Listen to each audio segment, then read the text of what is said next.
back to Latitude Live, where we'll be talking to some incredible women in technology, hearing their experiences firsthand, exploring diversity in the tech industry, and most importantly, how businesses can attract and retain more women into their businesses. Today, I'm joined by the fantastic Haire. Ali has quite the list of credentials. She's a developer advocate at IBM, and as part of her role there, she organises a number of community events, such as IBM's Call for Code, which is a tech for good challenge. She also co-organises the Oz IoT Meetup, which is a community that runs monthly IoT events, as well as being involved in lots of community outreach events, such as Barry Yamal and Women in STEM initiatives. So thank you, Ali, for joining us today. Wow, quite an impressive list. And I know that you're really passionate about building communities and very much involved in a number of communities in Australia. I'd love to hear kind of initially your journey into technology, as I know it's quite an interesting one, and kind of how you got to where you are now. Me on today, Faye. I really appreciate you reaching out to me, and what an amazing program you've started here. So congrats on that as well, and doing your part to bring forward the movement as well. So amazing, love it. So in terms of my journey into tech, I guess I didn't have really the most traditional journey, although I'm not sure what a traditional journey into tech is these days, to be honest. But I will share my story with you. So I actually went to uni straight out of school, but I studied an arts degree, and I ended up not actually finishing that. So I wasn't sure what I wanted to do straight out of school. And these days I see all these kids coming out of school and knowing exactly what they want to do. And kudos to you guys. I definitely didn't though. So I actually ended up with running a cafe for 8 years in my 20s. So it had nothing to do with tech. And I kind of wish I'd known some of the skills I do now. It would definitely have helped. But anyway, and when I finally sold that cafe, I actually went back to uni to study traditional engineering. So not software engineering, but also I actually ended up in mechatronics engineering, but I started in general, like structural engineering. And as part of that, I actually did a coding subject. And so that was really the moment for me where I was like, wow, I really like code. Really kind of, I wrote my first Hello World program, and I'm like, I'm the queen of the internet. Aha moment. But I was 30 when I first started programming, so it's never too late to learn. And I hope, maybe that helps other people realize that there's never a wrong time to start. So I did take the traditional route of doing a computer science degree at university. But I think one of the big things that I would take away, or that I would share with others if they do go down that university route, and I'd like to say that that's absolutely not necessary in tech, I don't think. I think if you're self-motivated and you want to get somewhere, you don't need to do a university degree to get there. There's many other paths. But I did take that one. And for those of you that do something traditional in that route, I'd suggest that one of the biggest parts about university is networking and being involved in the communities there. So that's really kind of one of the things that kicked off my journey in the tech field, and exploring all the opportunities that are available in tech, because it's just such a wide and amazing field, and then realizing how flexible a career in tech can be as well. So those are some of the things that led me to go down the tech route. So I did end up finishing my mechatronics degree and computer science degree. But yeah, so one of the best parts about it though was I helped organise a hackathon. I was part of Women in STEM initiatives at university. I was actually a Google ambassador as well, so I'm not sure that they're still running that program, but it was an amazing program where we kind of were ambassadors on campus for some of the cool Google products that were around. And we had, other ambassadors all across ANZ that, we got to meet and hang out with and talk to quite often. And I'm still friends with some of them. So it was a really awesome program. And that it's been like maybe it's probably been 10 years since I first did that. Maybe a little less, actually, 6 or so years since I did that. Yeah. And funny thing is, and this kind of I think leads into maybe something else that you'd like to know as well. But funny thing is, I actually met developer Steve, who was a colleague of mine last year at IBM, who's an amazing developer advocate in the field. And just for those of you that maybe don't know, developer advocate is really an educator and community builder. So our goal is kind of to connect and build relationships with developers and to bring back their feedback on products or help enable them on technology to go and build their own really cool and innovative solutions. So really rewarding for me, and kind of points to quite a few of what I think of as my strengths. So I love educating, I love teaching, I love building relationships and communities. So and I love technology. So it's really kind of a mix of everything that I love about tech in this role, and quite a unique field. But going back to my story, I actually met developer Steve helping to run a hackathon at uni.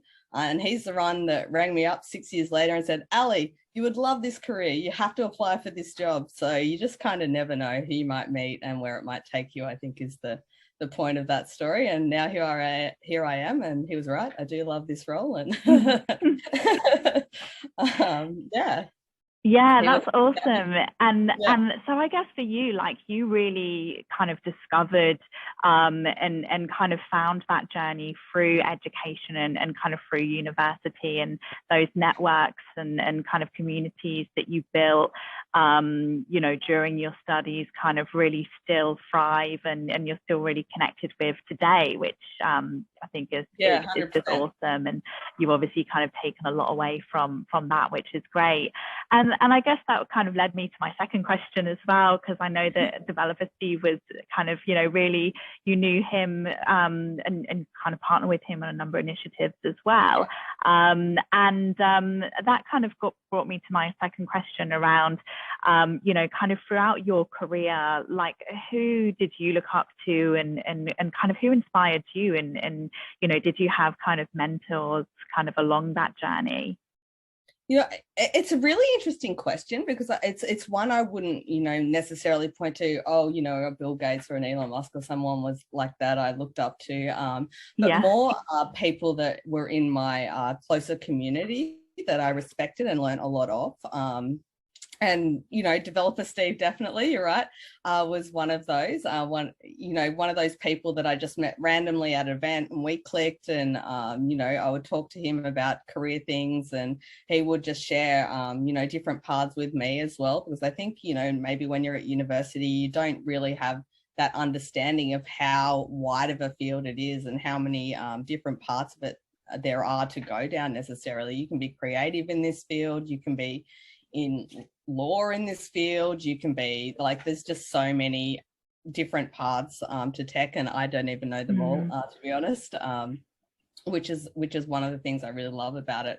But you're going back to mentorship. I think developer Steve was definitely kind of one of those key people that I met along the way that really opened my eyes to, you know, what tech had to offer, and has always been a really big supporter of mine, so much so that he rang me up and offered me a job. So yeah, and he's definitely one of the male allies that I've found in this space. And I've actually had quite a few male allies in the tech field. So thanks, guys. And to everyone out there, just for supporting each other in general, you know, like, and I think that's what really creates a good culture. And we'll move on to that in a minute. But I think one of my first mentors was also, you know, my father. My parents didn't go to uni or anything like that. So, but I think he had three girls, and he was kind of really ahead of his time in that he really thought education was the key to us being able to live independent and you know, our own lives really, and to have our own independence and not have to rely on anyone else. So he kind of really instilled education and maths and science especially in us from a young age, and tried to get us involved in those kind of things. So that was probably one of my first male allies.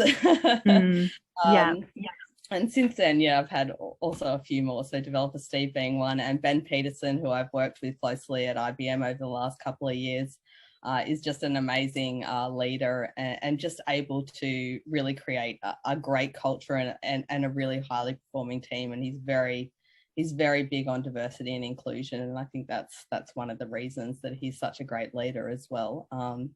I've also had, female colleagues that I've looked up to. So at university, one of my best friends was also a mature age student, and we clicked kind of from our first computer science class. She actually hated computer science, so it was really interesting. We went in different ways there, but yeah, she was one of my one of the people that I really went, wow, you're amazing, because she was coming back to uni to pursue a second degree because she wanted to go into this specific role, and she was coming back to uni at 30, even though she had a job that was paying her quite a lot of money, and she really wanted to pursue this passion. So I really admire that as well. And she, we were really great friends and good study buddies through the years. So I dragged her into many things over the years as well. Yeah, that was awesome. Yeah.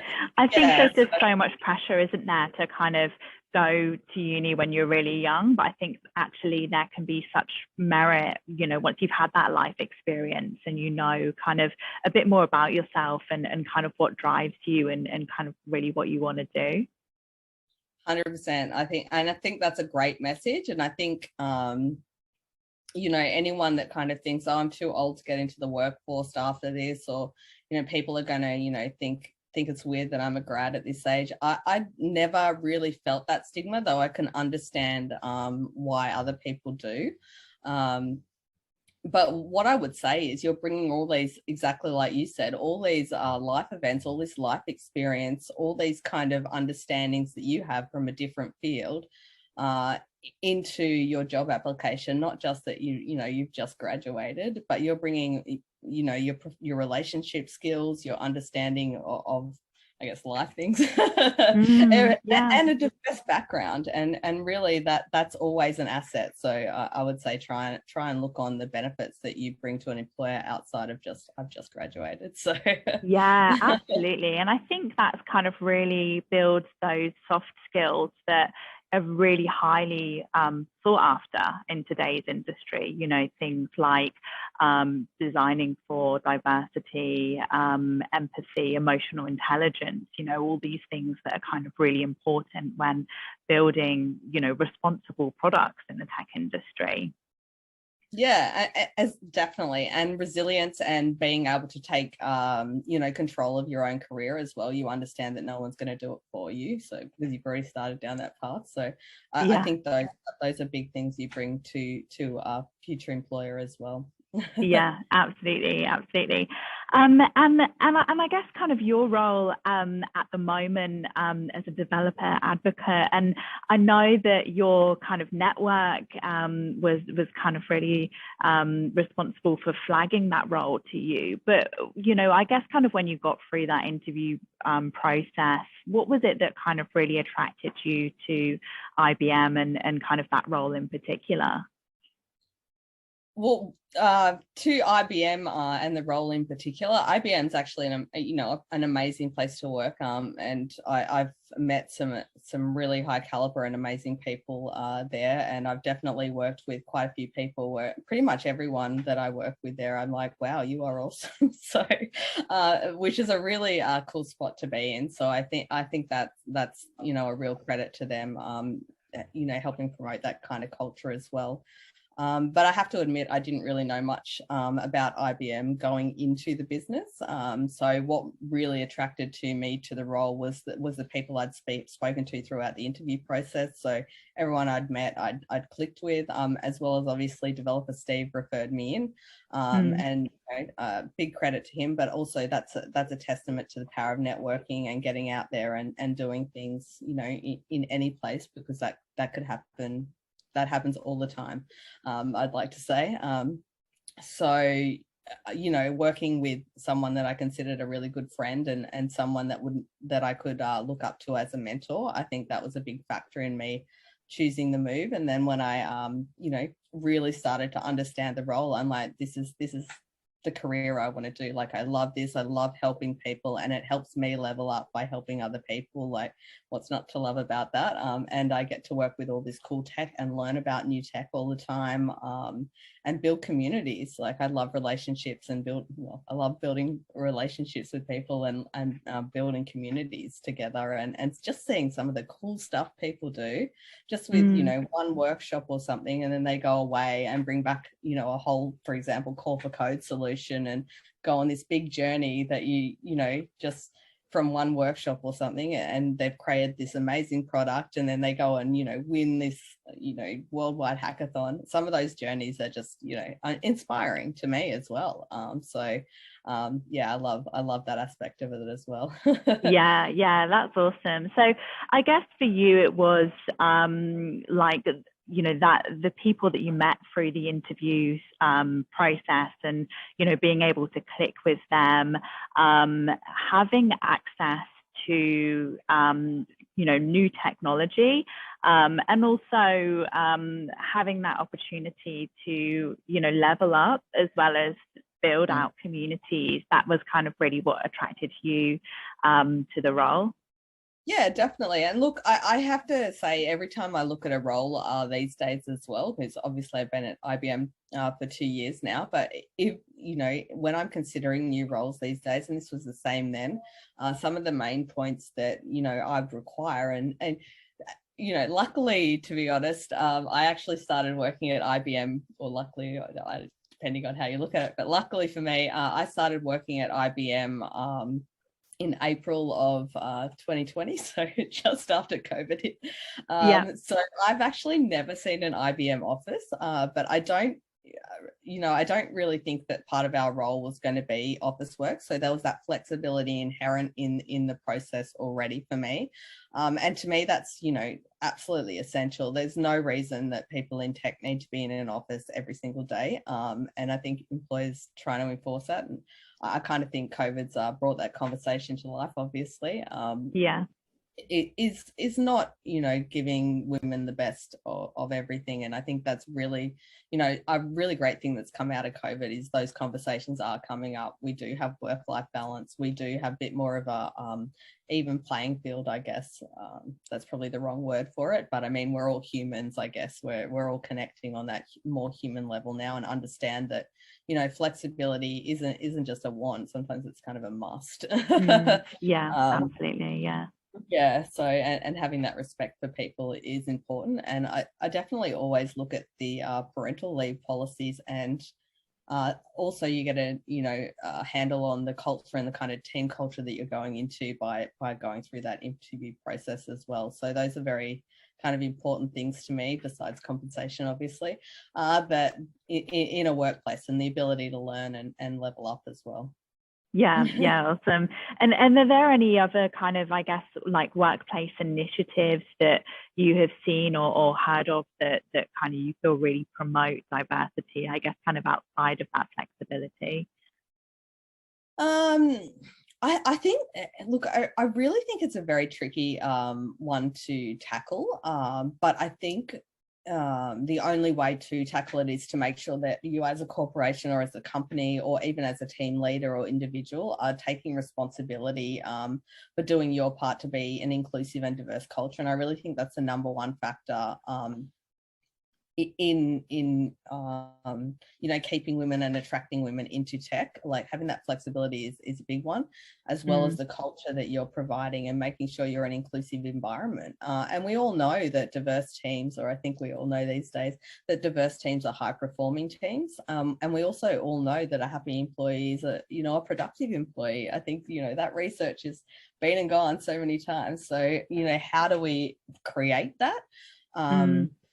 I think it has to be genuine commitment to making a culture that praises that kind of diversity and inclusion initiative. I think metrics can be useful. I've unfortunately seen them used in a really bad way, but I think you kind of have to pair it with a genuine authenticity for wanting to make a difference in your culture and spearhead those initiatives, and that corporate responsibility.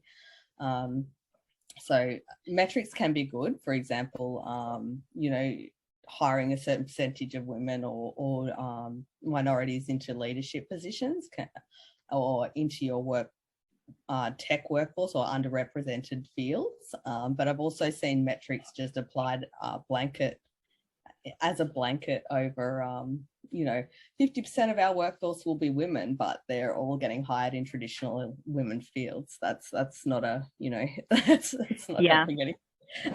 Yeah, absolutely. I think it's about how you kind of, those metrics, it's more about how you apply them. I heard the saying, diversity is inviting someone to the party and inclusion is asking them to dance. Yes, I love that saying. Something that really resonated with me. Just kind of doing that work around kind of ensuring that inclusion is there and not just looking at that metric. Yeah, and it's making sure that you provide that diversity. Well, firstly, look at your hiring pipelines as well. I think some parts of the tech pipeline are terrible for all candidates, quite frankly. but that can really put off minority or women candidates, because we do, and there is research out around that we generally think different about these things, and that should be a good thing. But we're kind of forced to fit this mold to get into, not always, I've actually not personally necessarily been asked to do that, especially in my latest role, but sometimes can be asked to try and fit this mold to jump through the hoops so that then you can be authentic. I don't think that's a good way of doing things either. And I've also seen I once went to, this is probably one of my worst horror stories, I guess. But I once went to a women in the workplace event at a workplace I was at, and a male manager was part of the panel, and he was on a panel, and there was another strong woman there that was talking about the changes she was making in the resume process. And factual things she was doing to make a difference to the women in tech movement, and actually make a difference and make sure that there was practical things she was handling. Anyway, I think I've established that. And he came back to, anyway, the male manager came back to the workplace, and the first thing he said was, "She's a bit aggressive." And I'm like, "You were just on a women in tech panel." That's not an appropriate response. Oh God. So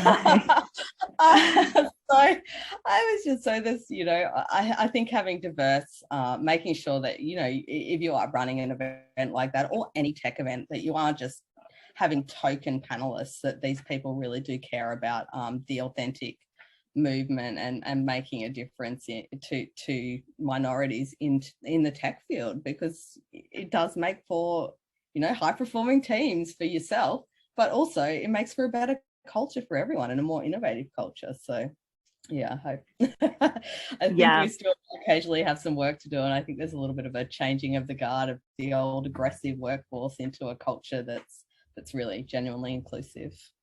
Yeah, absolutely. And I think that authenticity is so important, because you see so many, I guess, kind of initiatives that kind of promote diversity and inclusion. But I think, it can be just something which is added to maybe job adverts sometimes. But I think it's really, that authenticity, which is really important.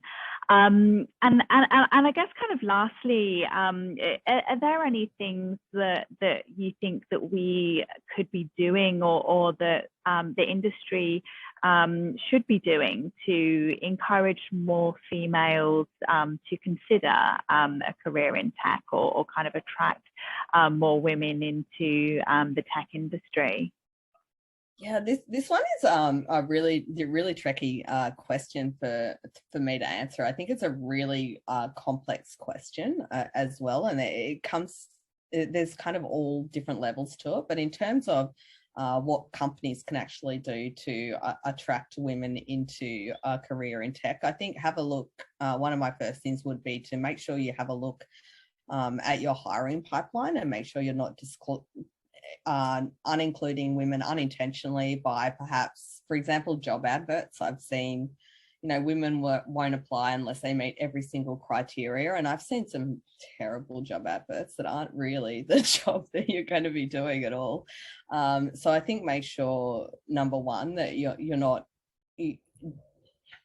discluding great candidates just by the job advert you put on. That'd be the first thing. And then in your hiring interview process, are you unintentionally adding biases that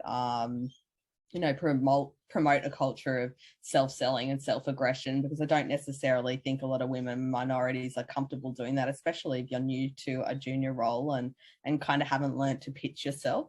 So I just make it more women and minority friendly, I guess, and have a look at those processes where you can do that.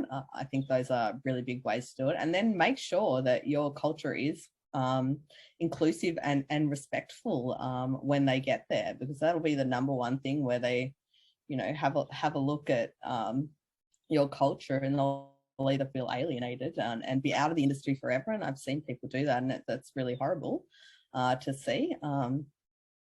So, I'd make sure that your culture is actually inclusive and diverse.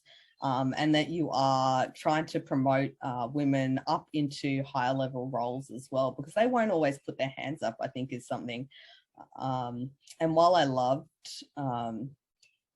her for writing the book Lean In, I often think women, are asked to do a lot of, well, you should be leveling yourself up. Here's how you overcome these systemic problems. I'm like, well, yeah, okay, learning to put your hand up a bit more, that's probably a positive, but also these systematic issues should get changed as well. It's not just up to an individual to try and fit the mold so that then they can, change them from when they get up there. I don't know. I think sometimes it's a bit of a mismatch of information. So as a company, you can make sure that you are trying to level women up without them necessarily having to put their hand up and be aggressive about wanting the role as well. Yeah, absolutely. Yeah. so I think that it goes, I've gone on a long-winded rant there, but I'm just quite passionate about trying to create really good cultures for women. And because there's so many amazing women out there and doing amazing things, and I've met a few of them. So I'd love to see more in the workplace, and minorities as well, of course, and our male allies too. They're all awesome too. Yeah, absolutely. And I think it's a group thing. Like it's not just for, it's challenging, and it's not just for one person. And obviously, I think it's more of a kind of a group thing that we can solve together. Rather than kind of encouraging kind of just one person to put their hand up more. I think companies can kind of really trailblaze by doing, by kind of encouraging that kind of company-wide. So just thank you so much, and some awesome takeaways. And it's been amazing listening to your story and how you've got to where you are, and kind of your journey and how successful that has been. And and the insights you have and the communities that you're involved in are just fantastic. So thank you so much, Ali. It's been a pleasure speaking with you today.